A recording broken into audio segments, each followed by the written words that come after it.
नमस्कार, मेरा भारत मेरी संस्कृति चैनल पर आप सब दर्शकों का स्वागत है।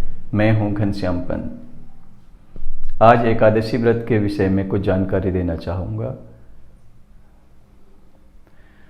मानधाता नाम के एक राजा थे जिन्होंने एकादशी के व्रत को किया था। उसके फल से चक्रवर्ती सम्राट की उपाधि उन्हें प्राप्त हुई।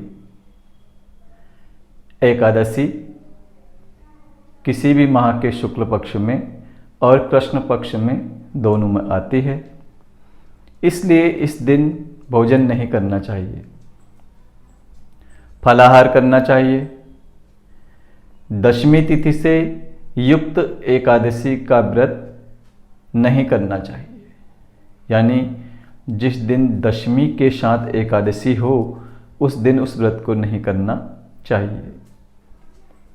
द्वादशी तिथि युक्त एकादशी का व्रत ही हमेशा करना चाहिए, और यदि कभी कभी इसके साथ त्रयोदशी तिथि का भी मिश्रण हो जाए तो इसे कर लेना चाहिए। भगवान श्री हरि का स्मरण करते हुए उनके श्री चरणों में पूजा अर्पित करनी चाहिए।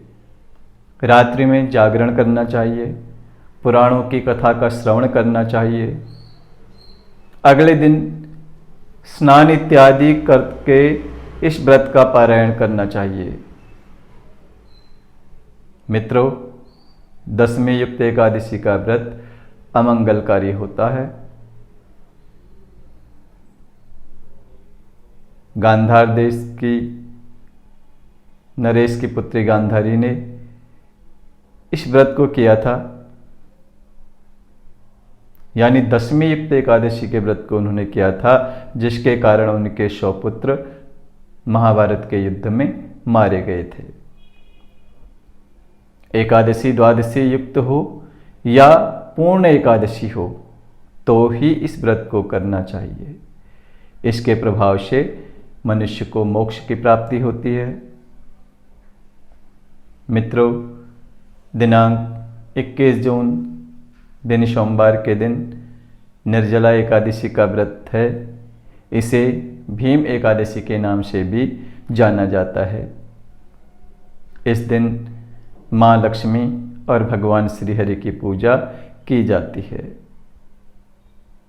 बगैर पानी पिए ही इस व्रत को किया जाता है, इसलिए इसको निर्जला एकादशी का नाम भी दिया गया है।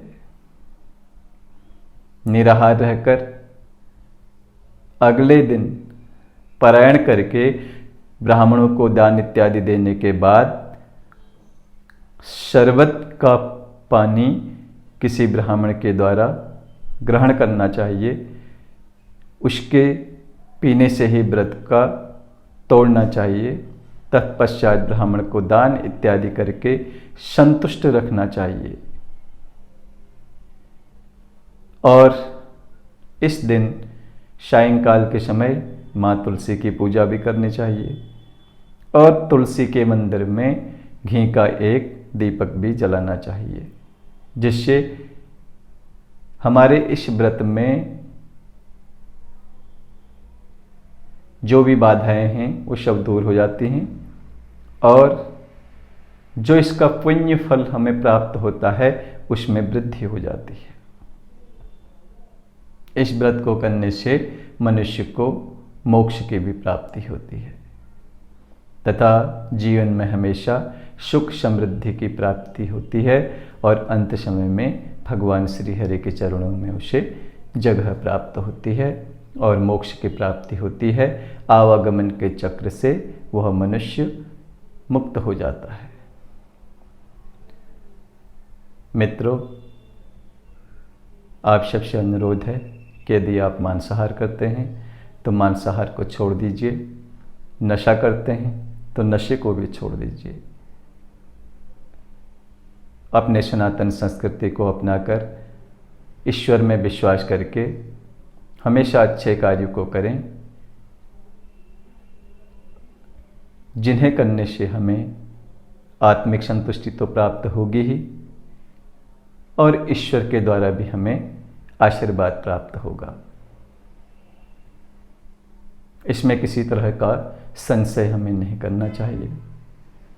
अपने इष्ट देव कुल देवता पर विश्वास करके अपने कार्यों को करना चाहिए, जिसके परिणाम स्वरूप हमारे सारे कार्य संपन्न होंगे, शुभता के साथ संपन्न होंगे और किसी भी तरह का हमें अनावश्यक तनाव प्राप्त नहीं होगा। ईश्वरीय शक्ति पर जो विश्वास करता है, ईश्वरीय शक्ति हमेशा उसके साथ रहती है। आज के लिए इतना ही।